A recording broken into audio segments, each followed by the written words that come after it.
Hello, welcome to episode 6, More Machine Than Man. In this episode, we're going to look at how common time signatures could get programmed into a pretty normal kind of drum machine. And we're also going to talk a bit more about quadruple meter, which I mentioned last time is like a little more complicated than duple and triple meters. And I'll show you how using this drum machine. So check it out.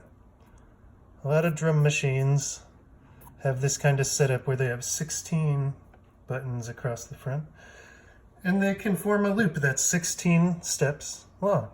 And we could do our dot thing, the thing we do, where we draw dots. 4, 5, 6, 7, 8, 9, 10, 11, 12, 13, 14, 15, 16 dots. And kind of the usual thing these dots are when we're talking about a drum machine, in the most kind of common applications of a drum machine, is the subdivision of the beat in 4/4 time. And so a lot of times what you'll have on the subdivision of the beat in 4/4 time in the kinds of music that uses drum machines is a bunch of hi-hats. Okay, these are kind of weird hi-hats because it's a weird drum machine. But pretend those are hi-hats. Okay. See, there's one every single beat, and now there's not, right? We could have one every division. If we had one every division instead, this would be the pulse stream we would be doing, right? So here's the subdivision. Here's the division. And then the next step up in our hierarchy of pulse streams is the beat. If I'm tapping my foot to this hi-hat thing, I'm probably tapping it this fast. Every 2 hi-hats, I'm hitting a bass drum or a tap of some kind. So in other words, oops, sorry, that one doesn't exist. Here we go. Every 2 hi-hats, I feel some other beat. Maybe I can do those on the kick drum. Let me go over to the kick drum here. And we'll put 4 beats a measure. Oops. Right? I got 4 beats a measure. The beat is the kick drum here. And then on the division, I have the hi-hats. Like I said, I could change those hi-hats back to the subdivision. Maybe I'll go do that later. A lot of times in a 4/4 time, we have this half measure set of time points too, where maybe every half a measure we have something different happen. And that certainly happens in the usual kind of beat you'll hear on a drum machine. A lot of times you'll have the snare drum come in on the 2nd and 4th beat. Some people call that the backbeat. It's like a kind of an important part of rock and roll music, a lot of kinds of music before rock and roll, and certainly a lot of kinds of electronic music that use a drum machine. Having the snare happen twice a measure kind of cuts it up into half, right? And this is also the first example of something that is a little confusing in music theory when we talk about rhythm and meter, which is that when we talk about rhythm and meter, we're talking about a way of organizing time points, but not necessarily a way of organizing the actual music that happens within the time that we're talking about. And the snare is a great example of that. In a lot of kind of music that is in 4/4 and has a backbeat, there's this almost emphasis on 2 and 4 that's almost stronger than the emphasis on 1 and 3. And certainly 2 and 4 both feel stronger than beat 3. But notice I'm not changing my grid. The grid is the kind of abstract way we think about 4/4. Strong, weak, medium, weak. Strong, weak, medium, weak.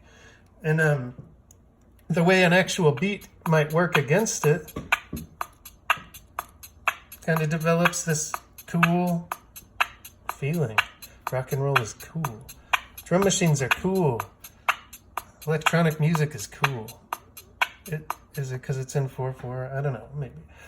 Let's talk about how you would notate this stuff. So going back to, let's go back and start over, and let's go to the hi-hat. Let's go to the kick first. So if I have this kick drum, let's do like kind of a basic kind of house beat or disco beat. We're in 4/4, our kick drum, 4 on the floor. Maybe you've heard of 4 on the floor before. Maybe you've heard of 4 on the floor before. 4 on the floor generally means 4 beats per bar, each like hit with the kick drum. And then, like I said, a lot of times the snare drum will be on the 2 and 4. Oops. So here's the snare drum line. Maybe it has a rest, rest, rest, beat, rest, beat. And then, depending how the hi-hats wanted to go, we could have the first kind of hi-hats I talked about, which were every single 16th note. This is not exactly drawn to scale. My 16th notes are not in good handwriting. Oh yeah, it's terrible handwriting. Hi-hats, 16th notes, the subdivision of the beat. There's 4 of them per beat, and that's why they're beamed together like that.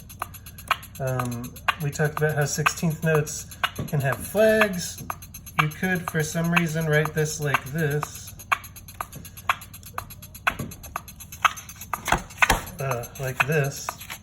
But that'd be hard, right? It's the same reason I don't write my name like this.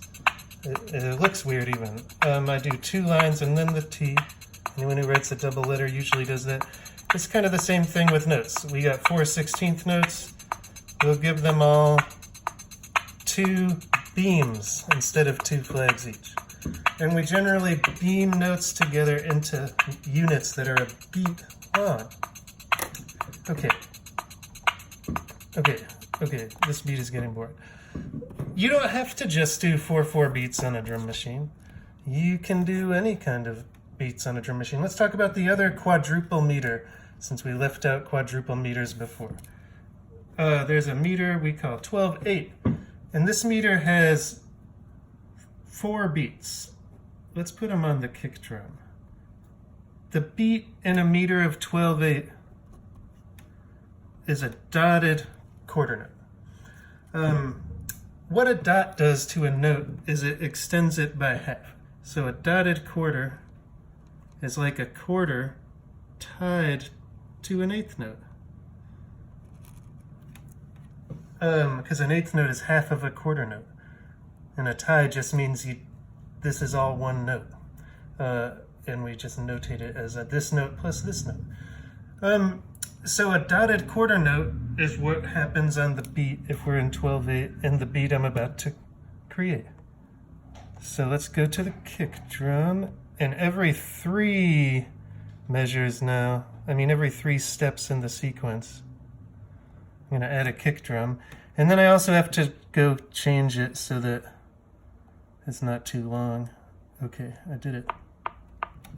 Let's slow that down. And then maybe we still have, on the 2nd and 4th beat, we could have a snare drum. And then it would look like this. A dotted quarter rest. You can put a dot on a rest, the exact same as you can on a note. Right, a dotted quarter rest is like a quarter rest tied to an 8th rest. That's a really weird thing to think about, a rest tied to a rest, huh? Weird.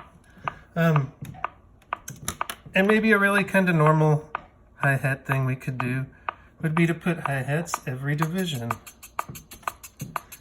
And now, since the divisions are into 3s,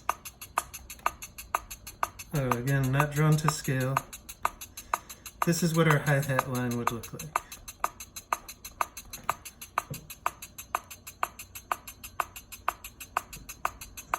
Ooh, pretty nice. 12/8 beat. Sometimes some people in a band are playing in 12/8 and other people are playing in 4/4. or they're playing some kind of in between 4/4 and 12/8. There's a kind of a whole spectrum of things people think of as a shuffle. Some people even just call compound meters like 12/8 or 6/8 in a rock or R&B type vocabulary a shuffle. It's kind of unclear. I think different people have different things in mind when they use that word shuffle. But it basically has to do with how similar your 2 eighth notes in 4/4 are to your quarter note and eighth note in 12/8. Somewhere in between those two rhythms is where a shuffle lies, and I forget why I started talking about a shuffle, but it's kind of not where I meant to be. I don't remember what else I was gonna say. Bye.